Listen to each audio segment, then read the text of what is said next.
Samajwadi party ने उनकी पत्नी को प्रत्याशी घोषित कर दिया है और उनकी पत्नी जो है इसे संघर्ष और अपने पति की बेगुनाही के आधार पर लड़ने की बात कर रही है। 3 चुनाव में समाजवादी पार्टी ने विजय हासिल की है।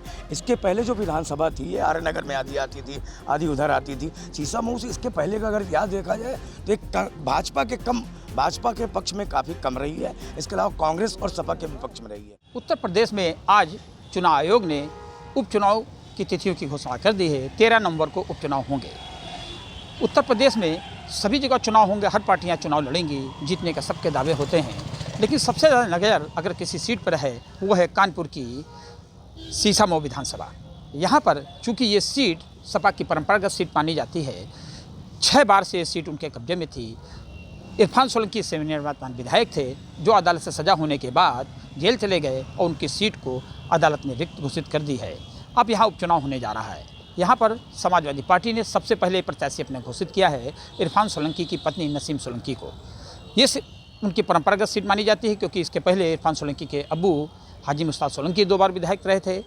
उसके बाद इरफान सोलंकी 3 बार विधायक रहे। चौथी बार वो विधायक थे तो अदालत की सज़ा के बाद जेल में हैं। उनकी विधानसभा सदस्यता जा चुकी है। अब ऐसे में अगर देखा जाए चुनाव के बारे में सबसे ज़्यादा आकलन किसका होता है? हर पार्टी अपने अपने हिसाब से बात करती है, लेकिन अगर पत्रकारों से भी बात की जाए, जो पत्रकार हैं, पॉलिटिकल कवर करते हैं, उनका आकलन क्या कहता है? क्योंकि ये मानते हैं लोग, देश शहर की जनता भी वही पढ़ती है, वही समझती है जो पत्रकार लिखते हैं। तो ऐसे में पत्रकारों से पूछना मुलाजिम हो जाता है कि कौन क्या दिशा में जा रही है, वोटर किस तरह से आएगा, क्या किसको कौन सीट किसके पाले में ज़्यादा है। हम पूछते हैं, यहाँ पे पत्रकार हैं, जेबा खान हैं। क्या नाम है आपका? जेबा खान। जेबा खान जी, ये जो चुनाव होने जा रहा है, आप पत्रकार हैं जी। पत्रकार के नज़रिए से जो घोषणा हुई है, इसको क्या नज़रिया देखते हैं? क्या किस तरह के वोट जाएगा, क्या होगा किस तरह? देखिए, अगर हम शीशामऊ विधानसभा सीट की बात करते हैं तो ये बीजेपी के लिए एक बहुत बड़ी चुनौती है और लगातार ये सीट जो है पिछले 22 सालों से समाजवादी पार्टी के हिस्से में जाती रही है। और चूँकि शीशामऊ जो है मुस्लिम क्षेत्र होने के अलावा वहाँ पे कुछ दलित वोटर का भी रेशियो जो है ज़्यादा है। अगर हम उस बात को देखते हैं, सामने रखते हैं, तो जैसे कि मौजूदा विधायक जो तत्कालीन विधायक रहे वो महाराजगंज जेल में बंद हैं और उनकी पत्नी को सपा ने प्रत्याशी के तौर पर उतार दिया है। तो एक बड़ी प्रबल संभावना है कि बहुत हद तक वोट जो है नसीम सोलंकी के खाते में सिंपैथी वोट के तौर पे चला जाए। ये है जेबा खान का आकलन, बिल्कुल सही है। सिंपैथी होती है हर पार्टी का। एक और पत्रकार है अभय त्रिपाठी जी, सोशल मीडिया में काफ़ी एक्टिव हैं, बाकी पॉलिटिकल भी काफ़ी लिखते हैं। सर, क्या नाम है? मतलब अभय जी तो आप कह ही चुके हैं, खैर आप उस क्षेत्र के भी वोटर भी हैं उनके से। तो ये जो चुनाव घोषित हुआ है, इसमें चुनाव क्या लगता है, किस तरह पड़ना भारी है, किधर लगता है?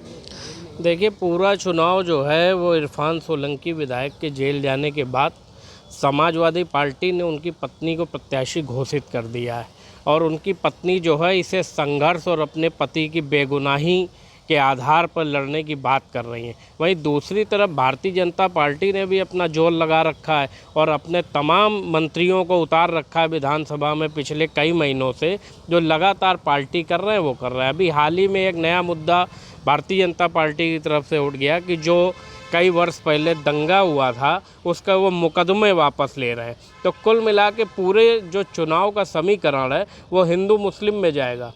चूँकि विपक्षी पार्टी लगातार अभी आगामी पिछले लोकसभा में जातिवाद को भी लेके कुछ आगे रही थी और भारतीय जनता पार्टी को इसको नुकसान उठाना पड़ा। तो कहीं ना कहीं स्थितियां जो हैं वो अभी ठीक नहीं है। अच्छा, और एक पत्रकार है जो क्षेत्र के वोटर भी हैं। क्या नाम है आपका? तासिफ। तासिफ, आप भी पत्रकार हैं, पॉलिटिकल कवर भी करते हैं, इधर रैलियाँ हो रही हैं उनको कवर कर रहे हैं। आपको लगता है कि वोटर क्या सोच रहा है, क्या इधर वोटिंग में कर? देखिए, वोटर तो ये सोच रहा है, अधिकतर लोग वहाँ पर मुस्लिम बहुल क्षेत्र है तो सपा को ज़्यादा आदमी वोट करेगा। लेकिन जिस तरीके से इरफान सोलंकी के जो भाई रिजवान सोलंकी थे, उनका मतलब कि लोगों से विवाद भी रहा, सब कुछ रहा। अब की जो वोट है, इससे पहले बीजेपी भी जो थी, अमित शाह जी आए, सब लोग आए, लेकिन सीट बीजेपी कभी जीत नहीं पाए। इससे पहले 3 बार विधायक वो रहे, 2 बार उनके पिताजी रहे थे। फिर अब की जो चुनाव हुआ था उसमें वो जेल चले गए। तो उसकी इजाज़त से ये देखिए, ये हर पत्रकार का अपना आकलन है। एक और पत्रकार हैं जो पॉलिटिकल कवर करते हैं। क्या नाम है आपका? मेरा नाम है बुद्ध प्रकाश, शैलू गुप्ता मेरा नाम है। शैलू जी, ये जो चुनाव की आज घोषणा हो गई है, चुनाव होने जा रहा है, बीजेपी ने अपना प्रत्याशी ने घोषित किया, सपा ने पहले घोषित कर दिया, तो क्या लगता है इस पर पहल मिल रही है उसको सपा को?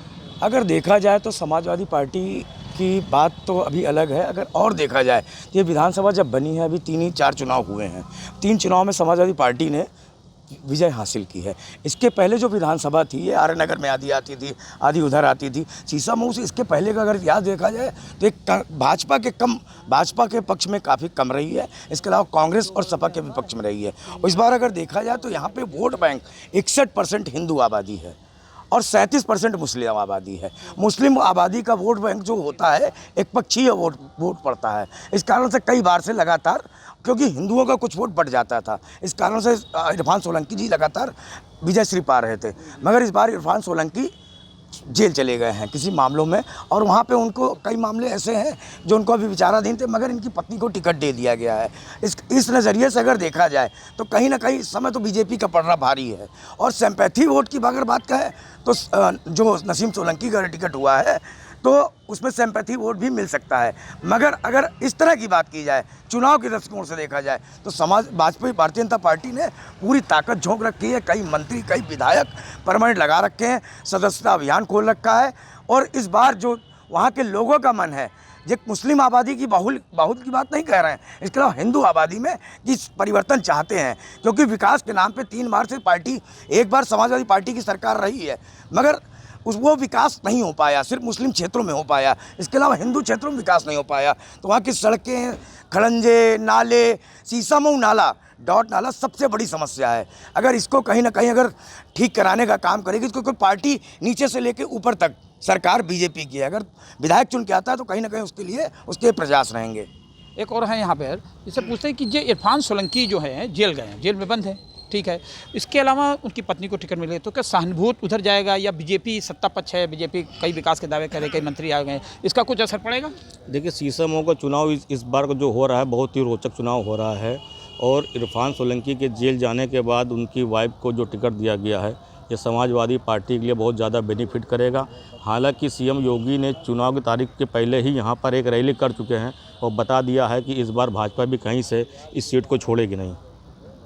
तो ये है कानपुर के पत्रकारों का, चूँकि अब कहते हैं शाम का समय होता है, प्रिंट मीडिया के पत्रकार डेस्क पे जाते होते हैं लिखने के लिए। इस समय हम उनकी चौपाल कर रहे हैं, अभी घोषणा हुई है, तुरंत उनका रिएक्शन लिया है। लोगों का ये कहना है कि कुछ लोगों का कहना है कि समाजवादी पार्टी को उनकी सहानुभूति मिलेगी। उनकी पत्नी जो क्षेत्र में जा रही है वो जनता से कह दी मेरे पति निर्दोष थे। हालांकि अदालत ने सज़ा दे दी है। अदालत में सज़ा होने के बाद ये नहीं कहा जा सकता कोई निर्दोष है, उनको सज़ा मिल गई है। अब ये देखना होगा कि समाजवादी पार्टी का जो वोटर है, इरफान सोलंकी के जो परिवार से जुड़ा हुआ वोटर था, वो अभी उनके साथ जुड़ा रहेगा या नहीं। और उधर बीजेपी जो सत्ता पक्ष में विकास के दावे कर रही है, उनके मंत्री आ रहे हैं, वो अपने प्रत्याशी को घोषणा करने के बाद जीत की लहर में बहते हुए अपनी विधानसभा सीट में उसकी बढ़ोतरी कर पाएगी कि नहीं। क्योंकि ये निश्चित है कि बीजेपी के लिए चुनौती है ये सीट। पिछले कई चुनाव से बीजेपी इस सीट को जीतना चाहती है। इस बार शायद बीजेपी अपने लिए मुफीद मांग रही है, क्योंकि उनका जो निवर्तमान विधायक थे इरफान सोलंकी, वो आरोपों में जेल गए हैं। बीजेपी उसको भजाना चाहती है।